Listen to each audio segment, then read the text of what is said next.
Hello, today's lecture will be on the structures of metamorphism. As you have already learned about the structures and textures in the igneous as well as sedimentary petrology. Structures is nothing but the larger features which is present in a rock, while texture refers to the microscopic features or microscopic arrangement of minerals that cannot be seen by the naked eye is known as the texture. We will discuss the texture in our next lecture.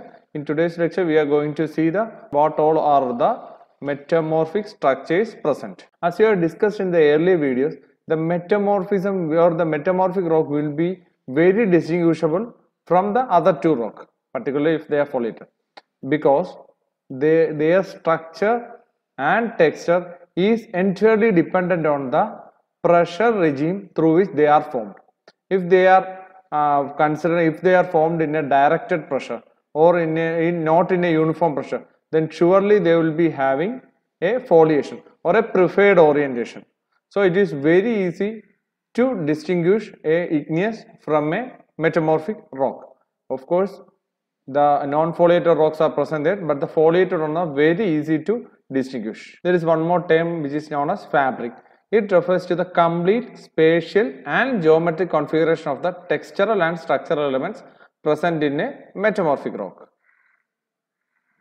As you can see, the minerals which have been present randomly before a metamorphism will be oriented most probably perpendicular to the major stress direction, so that the rock will be the pressure will have a pronounced effect on the outcome of the rock. The metamorphic structures have been broadly divided into foliations as well as lineation. And foliation is nothing but any planar set of minerals or banding of mineral concentrations, especially the planar structures that result from the flattening on the minerals like say mica is known as foliation, and it is described as the existence or a appearance of layers, and the foliated texture results from a parallel arrangement of flat and platy minerals. This is usually as a result of the mineral crystallizing in the presence of particularly a directed pressure. Under this condition, the mineral grains will be growing in an orientation that best distribute the force of the pressure. Typically, mineral grains will be growing perpendicular to the force that has been acted onto them. As you can see in the minerals was randomly oriented in the beginning, and as there was a perpendicular directed pressure, the mineral grains were forced to grow perpendicular to that particular direction. The foliation is the alignment and regrowth of minerals when a rock is subjected to pressure. The pressure can come from a deep burial or the lateral squeezing caused by a plate collision or even a subduction. The mineral crystals change their shape, orientation in response to the pressure by elongating at right angles or normal to the direction of pressure. The molecules in the crystal migrate from the pressurized surface of the mineral to a zone of less pressure within the same mineral. Crystals reform into flattened shapes. The reoriented flattened and elongated minerals are now aligned in a planar arrangement with each other, and which is also parallel along their long axes. This alignment can impart a layered or a banded appearance to the rock, and it is always on the microscopic and often on a visual scale. This is not a sedimentary bedding, which is typically destroyed during the metamorphism. This thin layering is called the foliation. Most metamorphic rock form in the influence of a directed stress field. Because of this, they develop a conspicuous directional textures. That is, the minerals will be arranged in a particular orientation. As the metamorphism proceeds, the sheet silicate structure or a sheet silicate minerals, something like a mica or a chloride, starts to grow. The sheet oriented themselves perpendicular to the direction of the maximum stress, and the new mineral flakes produce a planar texture called foliation. And foliation can be subtle or pronounced depending on the degree of the metamorphism. And this foliated texture develop in sequence as listed below as temperature and pressure increases. As I have said earlier, foliation can be due to any layering in a metamorphic rock or due to a compositional layering. So let us take the types of foliation or different types of foliation which are present in the metamorphic rock. The first one will be a slaty cleavage. A slaty cleavage is nothing but it's a parallel foliation of a fine grained platy minerals, particularly chloride, in a direction perpendicular to the direction of maximum stress. Most probably they are found in rocks, slates, phyllites, etc. During the earliest stage of low grade metamorphism, most pressure is from the weight of the overlying rock, that is the overburden pressure. Therefore, the new sheet silicate minerals such as clay, they tend to parallel the bedding planes of the sedimentary rock being metamorphosed. With folding, the sedimentary clay layering fold with the new folded rock so that the layering still run parallel with the bedding planes. At this point, the rock is still sedimentary. With deeper burial or under the influence of a compression, the metamorphism begins. The sedimentary clay minerals are converted into the mineral chlorite that has flat basal cleavage like that of a mica. But the chlorite is growing in a stress field that is not always running parallel to the bedding. So as you can clearly see in the third figure, the bedding and the parallel lines running vertically will be the slaty cleavage. Low grade metamorphism are so fine grained that the new mineral grains are not visible with the naked eye. Under polarizing light microscope, the foliation can be seen. However, the slaty cleavage produces a very distinctive layering in the rock that often runs at an angle to the bedding. Practically, we see this in the rock slate. Often, it has been used for paving stones or shingles. And since there is a slaty cleavage, the slate easily splits into thin sheet with smooth, flat surfaces. Here, shale is a sedimentary rock and the slate is a metamorphic rock. The next type of metamorphic structure is the schistostructure or the schistosity. The size of the mineral grain tends to enlarge with the increasing grade of metamorphism.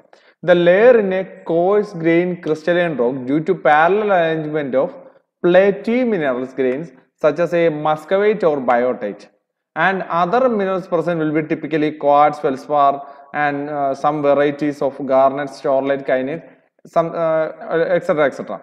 At intermediate and high grades of metamorphism, the chloride breakdown and recrystallize to form quartz, feldspar, and mica. The grain size also increases and the individual mineral grains can be seen with the unaided eye. This irregular planar foliation at this stage is known as the schistosity, or foliation in a coarse grained metamorphic rock is called as a schistosity. In a hand sample or in a megascopic sample, the foliation can be easily seen and usually runs parallel or usually runs planar through the rock. That is, it all runs in the same direction.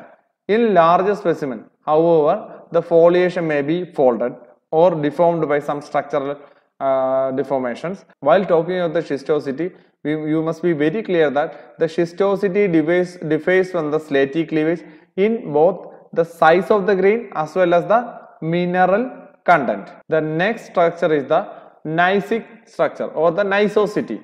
It is the layering in a rock in which bands or lenses of granular minerals such as quartz and feldspar alternate with the bands or lenses in which platy, something like mica, or elongate amphiboles or pyroxenes mineral predominate. As the metamorphic grade increases, the sheet silicates become unstable and the dark color minerals like hornblende and pyroxene starts to grow. The most intense form of foliation is the mineral banding.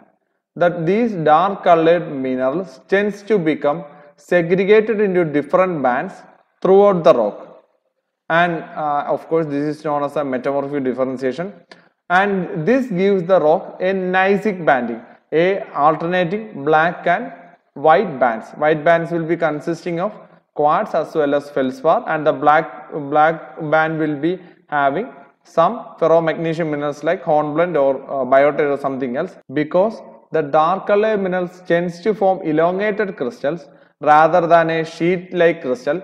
They still have a preferred orientation with their long directions perpendicular to the maximum differential stress. Here are some excellent figures for the gneiss-nicosity. As you can see in the figure, there occur parallel dark and white bands.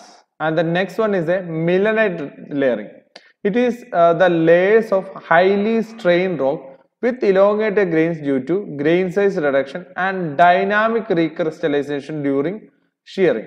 It is not a usual type of foliation, since it is only found associated with the fault or a dynamic or a classic metamorphism. The next one is the lineations. The lineations is nothing but they are the alignment of linear minerals in a rock. Something a needle shaped minerals in a rock. They differ from the foliation in the fact that the foliation will be having sheet minerals, or here it will be linear minerals, something like hornblende and all those things. The last metamorphic structure is the granulose texture. It is produced due to the predominance of equigranular minerals such as quartz, feldspar, pyroxene and calcite. The flaky minerals are absent or present only in small amounts, and on breaking a granulose rock, it produces a rough fracture surface. So these are the main metamorphic structures. So the metamorphic rock can be broadly divided into two categories. The first one is foliated rock, just like our gneiss, schist or slates, and a non-foliated rock like marble or quartzite or something else. So that the foliated rocks will be having, the minerals in the foliated rocks will be having a preferred orientation, wherein the minerals in the non-foliated rock will not be having a preferred orientation. This particular orientation of minerals in a rock will give us an insight about the pressure regime under which the rock has been formed. So it is particularly very important to study the structures of metamorphic rocks. Thank you.